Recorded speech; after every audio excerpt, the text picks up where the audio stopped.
So imagine a world, right, where instead of dreading ovarian cancer, we could, like, stop it before it even starts. Mm-hmm. That's the game-changing possibility we're diving into today Yeah, with some research that's happening right now at Oxford University. right. They're developing something called OvarianVax, Okay.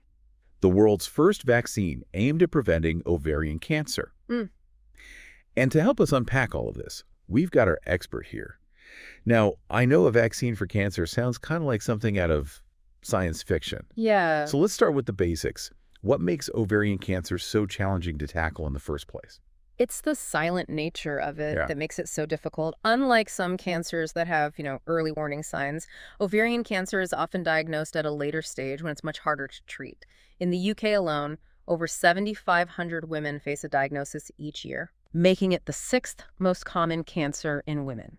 And there's no reliable screening program right now, is there? No. So many women are left in the dark. Exactly. That's why this research out of Oxford is so potentially revolutionary. They're talking about prevention, not just treatment. Right. And that could be a complete game changer for women's health. Okay, so let's talk about this vaccine. Okay. How could a vaccine possibly work against cancer? I mean, we usually think of vaccines in the context of fighting off viruses, Right. like the flu shot, things like that. You're right. Vaccines traditionally target viruses or bacteria, Mm-hmm. but the principle behind OvarianVax is similar. Okay. Imagine this. Every cell in your body carries a sort of ID card, these proteins on the surface. Cancer cells, sneaky as they are, try to disguise themselves, but their ID cards still have tiny imperfections, like a blurry photo or a Yeah. misspelled name. These imperfections are called tumor-associated antigens. Okay, so those imperfections, those antigens, are essentially the cancer cell's weak spot. Precisely. And that's where the vaccine comes in. Okay. OvarianVax is designed to train your immune system to spot those imperfect ID cards. Got it. Those specific antigens found on ovarian cancer cells. It's like giving your body's security system a most wanted poster and saying, see this, take it down on sight. So we're talking about training your immune system to be proactive, to eliminate these rogue cells before they even have a chance to form a tumor. That's the goal. Now, I read that the Oxford team is focusing on a specific type of protein found on these cancer cells, MUC16. What's so special about this MUC16 protein? What's fascinating about MUC16 is that it's found in much higher levels on ovarian cancer cells compared to healthy cells. Think of it like this. If a normal cell has one or two of these MUC16 imperfections on its ID, a cancer cell might have hundreds. Oh, wow. So it's a much more visible target for the immune system once it's been trained by the vaccine. So it's not just about any imperfection. It's about targeting the ones that really scream, hey, I'm a cancer cell. Exactly. The researchers are hoping that by homing in on MUC16, they can create a vaccine that's both highly effective and has minimal impact on healthy cells. Okay, that makes sense. Okay. But targeting these antigens is just one piece of the puzzle, right? I understand they're also doing something incredible with tissue samples, Yeah. growing miniature versions of ovaries in the lab. You're talking about organoids? Yeah, organoids. It sounds like something straight out of a science fiction movie. It does, doesn't it? Essentially, they take a small tissue sample, Okay. in this case, from the ovaries, and they use it to grow these tiny 3D structures that mimic the function of a real organ. Wow. It's like creating a testing ground for the vaccine. So instead of testing it directly on people first, they can see how these mini ovaries react to the vaccine in a controlled environment. Precisely. They can see how the immune cells trained by the vaccine actually interact with the ovarian cells and whether they're effectively eliminating the cells with the MUC16 protein. It's like a dress rehearsal for the immune system before it hits the main stage. Exactly. This organoid technology is a huge leap forward. It allows for faster and more efficient testing, which is crucial when you're talking about developing a vaccine for a disease as aggressive as ovarian cancer. This is all so fascinating. Yeah. But let's be real, this research is still in its early phases, right? Yeah. How long before we might actually see OvarianVax available to women? It's true. Yeah. We need to be cautiously optimistic. Developing and rigorously testing any new vaccine, especially one for cancer, takes time. We're likely looking at several years. Yeah. I know it's still early, but what's the overall feeling in the scientific community? Is there genuine excitement around this research? Absolutely. There's a real buzz. Yeah. This isn't just about one vaccine, it's about proving a concept. Right. If OvarianVax is successful, it could open doors to a whole new era of preventative medicine, not just for ovarian cancer, but potentially for other types of cancer as well. Wow. That's incredible. So while the road ahead might be long, the potential impact of this research is absolutely massive. Absolutely. Now, let's delve a little deeper into the specific challenges the researchers are facing in developing this groundbreaking vaccine. Yeah. What are some of the hurdles they need to clear before OvarianVax can become a reality? One of the biggest hurdles is ensuring the vaccine is laser focused on those cancerous cells. Okay. Remember those imperfections, the MUC16 proteins we talked about? Right. Well, it turns out healthy cells have a tiny amount of MUC16 too. Oh, So, I see the problem. yeah. You don't want the immune system going after perfectly healthy cells in some kind of, like, friendly fire incident? Exactly. So the challenge is to calibrate the vaccine just right. Right. It needs to train the immune system to react strongly enough to take down the cancer cells while leaving those healthy cells with a little bit of MUC16 completely alone. Yeah, that sounds like walking a tightrope. How do they even begin to fine-tune something like that? It's a delicate dance of dosage and timing. Mm. They have to find that sweet spot where the immune response is strong enough to be effective, but not so strong that it starts causing unnecessary collateral damage. So it's about finding the right balance between effectiveness and safety. Precisely. And then there's the challenge of actually testing this thing. Right. It's not like we can just hand out a cancer vaccine and say, see in 10 years. We need robust clinical trials to prove that it works. Right, and those trials take years, don't they? They do years.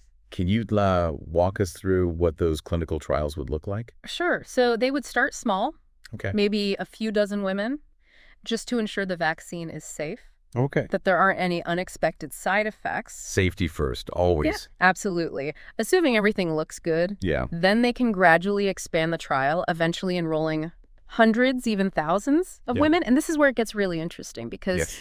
these women wouldn't just be volunteers. They'd be carefully selected Okay. to represent different risk factors. So women with a family history of ovarian cancer, women with certain genetic markers, women with no history at all, a real cross-section. Exactly.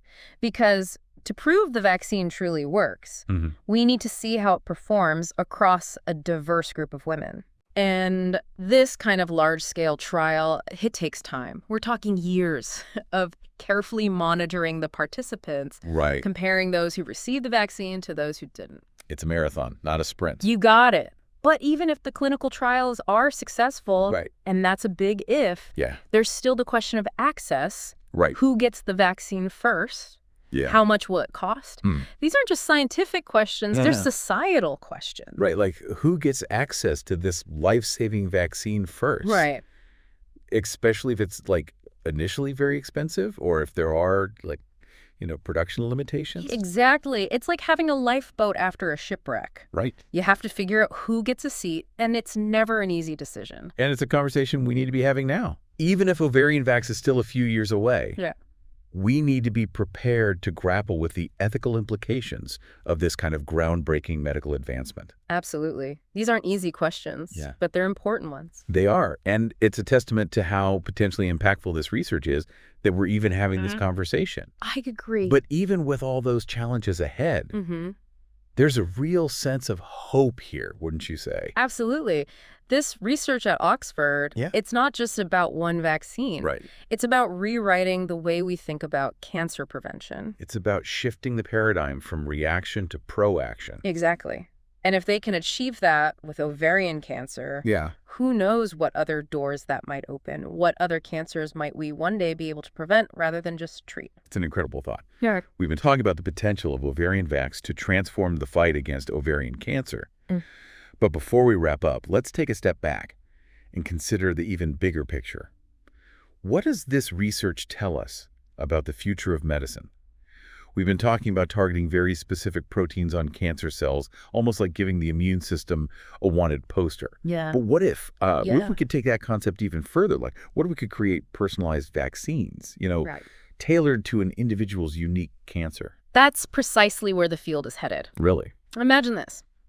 You're diagnosed with cancer, and instead of, jumping into surgery or chemotherapy, Right. your doctor says, we're going to design a vaccine specifically for your tumor. Wait, hold on. How could they possibly create a vaccine for a tumor that, already exists? Right. Wouldn't that be like closing the barn door after the horses bolted? Not necessarily. Remember, every tumor has its own unique set of imperfections, those telltale antigens. Right.